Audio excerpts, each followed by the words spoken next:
ਤੇਰੇ ਦੇ ਹੱਥ ਐਵੇਂ ਚੁੱਕੂਗਾ ਉਹ? ਕੋਈ ਗੱਲ ਨਹੀਂ, ਮੈਂ ਤੇਰੇ ਨਾਲ ਵਾ ਨਾ, ਤੂੰ ਫਿਕਰ ਨਾ ਕਰ। ਚਲੋ ਠੀਕ ਆ ਦੀਦੀ। ਚੱਲ ਕੋਈ ਨਹੀਂ, ਬਹਿ ਤੂੰ ਤੇ ਮੈਂ ਕਰਦੀ ਆ ਜਾ ਕੇ ਮੰਮੀ ਨਾਲ ਗੱਲ।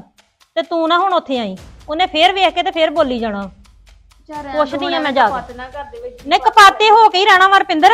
ਇਹ ਕਿੱਡੀ ਜ਼ਬਾਨ ਵਾ, ਘਰ ਬਾਰ ਮੈਂ ਐਸੇ ਕੰਮ ਨੂੰ ਬਣਾਇਆ ਹੋਣਾ ਵੀ ਘਰੋਂ ਜਾਵਾਂ। ਮੈਂ ਤਾਂ ਤੈਨੂੰ ਪਰਖਣ ਹੀ ਨਹੀਂ ਹਾਂ ਵੀ ਕੀ ਆਨੀ ਆ। ਦਿਖਾਤੇ ਨਾ ਆਪਣੇ ਰੰਗ ਵੀ ਚਲ ਜਾ ਘਰੋਂ ਕੱਢੋ ਤੁਹਾਨੂੰ, ਮੈਂ ਕਿਉਂ ਘਰੋਂ ਜਾਵਾਂ। ਮੰਮੀ ਅਹੀਂ ਤੇ ਨਹੀਂ ਹੁਣ ਘਰੋਂ ਜਾਂਦੀਆਂ ਤੇ ਨਾ ਮੈਂ ਕਦੀ ਨਾ ਹੀ ਲਿਆ ਵਾ ਘਰੋਂ ਜਾਣ ਦਾ। ਗੱਲ ਤੇ ਤੁਸੀਂ ਕਹਿਣ ਡੈ ਪੈਂਦੇ ਹੀ ਹੋ ਤੇ ਫਿਰ ਜੇ ਉਹਨੂੰ ਸੁਧਾਰਨਾ ਵਾ ਫਿਰ ਕੁਛ ਨਾ ਕੁਛ ਤੇ ਕਰਨਾ ਹੀ ਪੈਣਾ। ਨਹੀਂ ਮੇਰੇ ਨਾਲ ਮੱਥਾ ਨਾ ਲਾ, ਅੱਗੇ ਮੁੰਡੇ ਦੇ ਦਿਵਾਲੇ ਹੋਈ ਆ, ਹੁਣ ਆਣ ਕੇ ਮੇਰੇ ਦਿਵਾਲੇ ਹੋ ਗਈਆਂ। ਆ ਜੋੜੇ ਤੇਰੇ ਗਾੜੀ ਹੱਥ, ਜਾ ਜਾ ਕੇ ਤਾਂ ਕੰਮ ਕਰ ਲੈ ਕੋਈ। ਪਰ ਰੁਪਿੰਦਰ ਵਿਚਾਰੀ ਨਹੀਂ ਠੀਕ ਹੈਗੀ। ਕਿਉਂ ਕੀ ਹੋ ਗਿਆ? ਉਹਨੂੰ ਨਾ ਲਵਲੀ ਬਾਰੇ ਨਾ ਸਭ ਕੁਝ ਪਤਾ ਲੱਗ ਗਿਆ ਵਾ। ਪਤਾ ਲੱਗਣਾ ਹੀ, ਹੋਰ ਕਿੰਨਾ ਕੁ ਚਿਰ ਏਦਾਂ ਰਹਿਣਾ ਹੈ?